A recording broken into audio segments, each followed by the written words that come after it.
Matrix my ass! Wubba-lubba-dub-dub! Welcome back, everyone. It's Charlie. This will be my full Rick and Morty Season 8 Episode 1 video. There are a whole bunch of Easter eggs and references. The show has gone on for 8 seasons. We're almost at the end of that original 10 seasons that they got renewed for a long time ago. And even though it shouldn't be a surprise at this point, the show got renewed for another 2 seasons on top of the original 10 that it got renewed for many, many years ago. With the way they're going, we might actually get another 100 years of Rick and Morty. If you're brand new to the channel, be sure to subscribe to get all the episodes. The episode title was The Summer of All Fears, a reference to the Tom Clancy Jack Ryan movie The Sum of All Fears, which was the Ben Affleck Jack Ryan movie. The loose connection to the actual plot of the episode is the fact that Summer winds up being the secret villain of the episode, like truly evil person during the episode, when she reveals what she did inside the Matrix, manipulating events to gain power, start the war with the other country to gain their lithium ion for more batteries, fake their version of Osama bin Chargin, a bin Laden reference, and was directly responsible for all the trauma that Morty experienced in the war itself, seemingly having no remorse for her actions. And in the Sum of All Fears movie, they found out that the real villain was actually somebody that they were actually allied with inside the United States. So it's sort of a situation in the movie where the call was coming from inside the room, like it was with Summer winding up being the real villain of the episode. Summer has also gone mad with power in previous episodes before too, so you actually gotta watch out for her, like she's basically destined to eventually become a very, very bad person. The episode is also a bit of a spiritual sequel to the M. Night Shyamalan Aliens episode from Season 1, where they spend the whole episode inside the Matrix, then end the episode questioning whether or not they're still just inside another Matrix, a Matrix inside of another Matrix. Generally, the show has gone on for long enough that they've started to reuse basic plot twists and tropes in new types of stories, which is something like The Simpsons started doing a long time ago too. Like any shows that go on long enough will start to loop back around and do familiar things that they've done before. The episode is one of the few ones that doesn't have a cold open or the traditional intro. They've done that several times before. It's also notable in that Jerry does not appear in the episode. He's only mentioned briefly, which they've also done before. Listen, Beth, if you want to judge someone, call Jerry. And it's also the first time that Rick has said wubba-lubba-dub-dub in an episode in a long time. They actually stopped having him say that frequently early on in the show's run when they knew they were going to be doing a ton of episodes. It starts with them stuck inside Rick's Matrix, with the premise being that the universe is tuned to condition them to punish for stealing Rick's phone charger and treating it irresponsibly, so everything in this world has phone battery reference names. CMYK, the office of Summer's company she creates over the 17 years they're stuck in, has a battery symbol on it. The country they live in is called Chargeria. All the different country names are based on phone charger names. The buildings look like phone parts. All these newspapers celebrating her are based on real-life magazines like The New Yorker, Better Homes. Her liquor bottle has a phone charging port shape on top. She wears a charging symbol necklace. Rick later reveals that he stuck him in here to punish them for stealing his phone charger and not returning it. The reason why Summer says she's not ready until they find Morty is because she's trying to help both of them escape the Matrix by rendering it obsolete. Defeating the logic causes the Matrix to break down, allowing them the window to actually escape. Inside her office, she's got secret pictures of her house, the layout of the interior of the house, her parents, to remind her that she is inside a Matrix and nothing is real here. Because it has been 17 years. When she goes to Morty's cabin, the one that he's staying at also reminds me of the family's cabin that we saw at the end of Season 4 that just Rick winds up owning and the family stays at every once in a while. You notice in the background he's got pictures of his time at the fire department, his friends who died during the war, his dog tags. They play it like Morty is just more affected by their time in here than Summer has been. They set up the bit with Beth's bedtime whine. The reason why they need her to be doing that in order to escape is because Beth hopes to use her against Rick when they escape, to get her help against Rick. The joke also being like the payoff that Summer is such a terrible person now as middle-aged Summer that Beth ultimately sides with Rick and tries to use the Morty's Mind Blower's gun against her to make her revert back to her 17-year-old state. Like I said, middle-aged Summer winds up being the real villain of the episode. You notice that the device that Summer built inside the Matrix is also similar to the shape of the nuclear reactor in real life, powering the United States power grid in all the real-life phones. She helps them escape by rendering phone chargers obsolete, and the whole universe's logic is based on phone chargers. They flash the same Matrix code from the Matrix movies, and they use the same transition style that they used during that movie when they travel outside the Matrix code itself. You notice that Rick is holding the Morty's Mind Blower's gun because he always planned to reset their memories once he let them out, but he didn't plan on leaving them in here as long as he did because he just fell asleep taking a nap. They pay off the bit about Beth's bedtime wine, they skip the regular intro like I said, and Rick then reveals that he created the Matrix to punish them for many different things, not just the phone charger.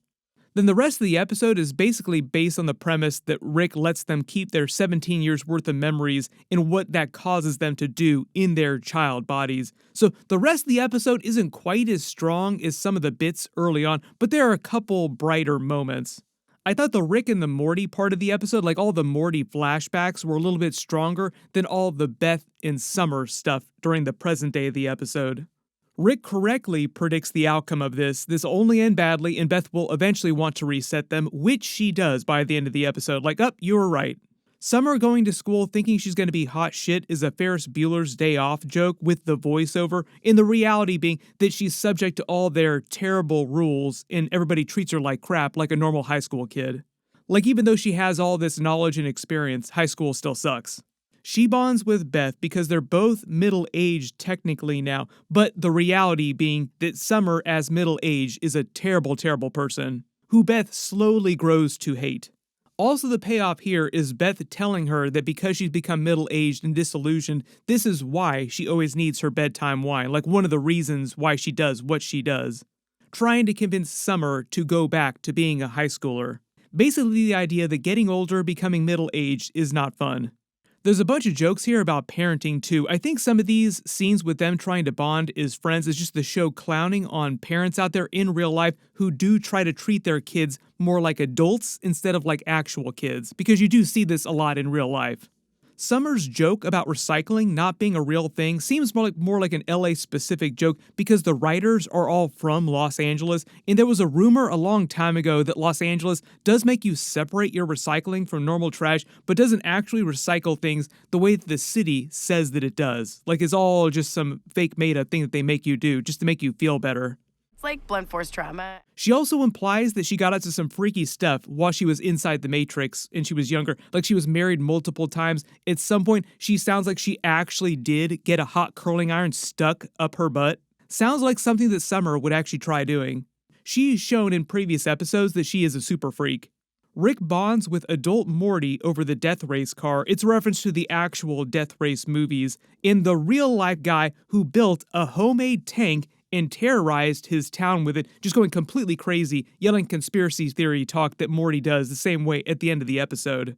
Most of you probably remember seeing this in the news, like it was an actual real thing, like a dude built a homemade tank that the police could not stop, like it just went on and on because the tank itself was so resilient. And it's basically the way things play out at the end of the episode with Morty's tank. We later learned that Morty was planning to do this the whole time, so he hijacked Rick's Death Race car and modified it to become a tank capable of breaking through the moat with the snorkel, knowing that he would need the snorkel, making Rick think that they were just preparing it for another Death Race event. He also says that that Death Race takes place on the planet Vega 5. They might pay that off in some future Easter egg at some point. Has his first PTSD flashback that they use to show you what happened to him over the 17 years, and this is before he learns the truth of what Summer did, gaslighting him along the way with the fake version of Osama bin Laden in the war.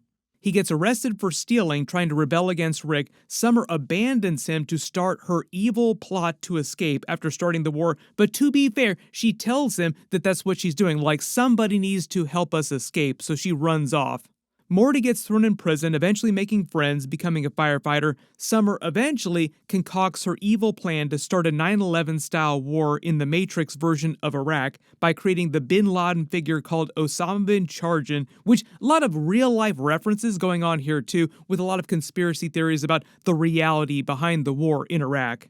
The whole idea is that she wanted the lithium ion from that country. I think this is all a not so subtle joke about Bush not finding any weapons of mass destruction in real life Iraq, and the real reason for the invasion of Iraq being something connected to the control of oil. Like, oil was the reason for the war in Iraq. There have been many TV shows and movies that have parodied or referenced stuff like this over the last 20 years since the actual war went down. Also, the whole concept of the fake terrorist plot was something that they did during Iron Man 3. Like, this probably feels very familiar. Creating a fake Mandarin using the Trevor actor, who is also coming back during the Wonder Man Marvel series at the end of the year because it takes place in Marvel's version of Hollywood. You better not mess this up. When Morty and his friends are inspired by Summer's fake terrorists to join the army, most of them die in the war, scarring him. But the whole war subplot turns into a live, die, repeat reference, with Morty resurrecting every time he dies until he gets used to it and tries to capture the leader of the opposition, kind of like the Tom Cruise movie. Summer then revealing that she was the villain behind it all, pulling the strings, gaslighting Morty, the whole reason for the war, so they could get the lithium ion from that country and Summer could build her device to escape the Matrix. There are a couple background references too, like their prison uniform said USB-C. The poster on their wall is based on the 1 million BC movie poster in real life. Rick eventually calls out more tropes of TV shows, saying that Morty has to speak his memories out loud if he is having a flashback, because Rick knows all about TV tropes, he knows he's living inside a fake TV show, but he still can't see inside Morty's head without any kind of technology. A lot of Summer's conversations with Beth, with terrible puns and phrases, are all nonsense speak that you actually hear from a lot of real-life tech CEOs and venture capital people. Just a lot of complicated things that essentially mean nothing, just all nonsense speak. Morty knocks Rick out, sticks him in his own primitive version of a Matrix that Rick also builds his way out of by creating another Matrix system based on the one from the actual real-life movies. Summer then escapes Beth to make it to Santa Fe, New Mexico and become a hippie, basically, with them clowning on middle-aged women who are lost, looking for help just in general, later revealing that all the people who actually live there are just vampires preying on other young women who come looking for help, which feels like more of a capitalism joke than anything. Summer then eventually convinces Morty to stop attacking the power grid, but they inadvertently wind up damaging it anyway, and they attack the scientists, thinking that they're inside another Matrix, paying off the M. Night Shyamalan Aliens reference.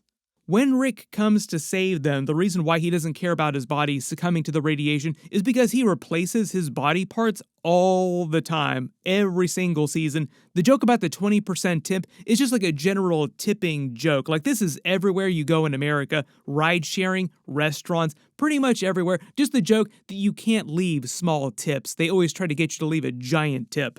But side note, if it is a good business, like you do enjoy the business, you should leave large tips. Like, tipping actually is important. There are a lot of people out there that get paid way below minimum wage. You notice Rick uses energy to repair his head, like digital nanobot technology, getting a little more sophisticated with the way he fixes his body. All right, is there anything else we need to do? He then gets Morty his tattoo from the Matrix in real life, which he's later scared by once he loses his memories. Rick then takes their memories with the Morty's Mind Blowers gun so they can always use this as a bid in the future if they ever show the vials in storage again. Summer goes back to being a dumb teenager, and the joke here with her message to herself is that teenagers have zero attention spans, and she doesn't care about anything anymore. She doesn't bother to finish the message or learn anything from it. I think that's also a bit of a time travel joke. Like, if you could go back in time and visit your younger self and give your younger self some advice about the future, your younger self wouldn't want to listen to your older self. So no matter what you told your younger self, it wouldn't benefit your own timeline, however you think time travel is supposed to work, whatever rules you think it's supposed to operate by. During the post-credit scene, they reveal the Santa Fe bit with the women all just being vampires preying on younger middle-aged women looking for help with the zero toxin stuff. It's all just a big lie. All just about capitalism, essentially.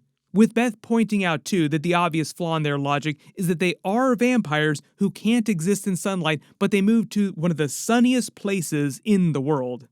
There are a bunch of Easter eggs and references, so if you spotted any during the episode that I didn't mention during the video, write them below in the comments. Like I said, there are a lot of tropes and bits that they reuse from previous episodes in new context.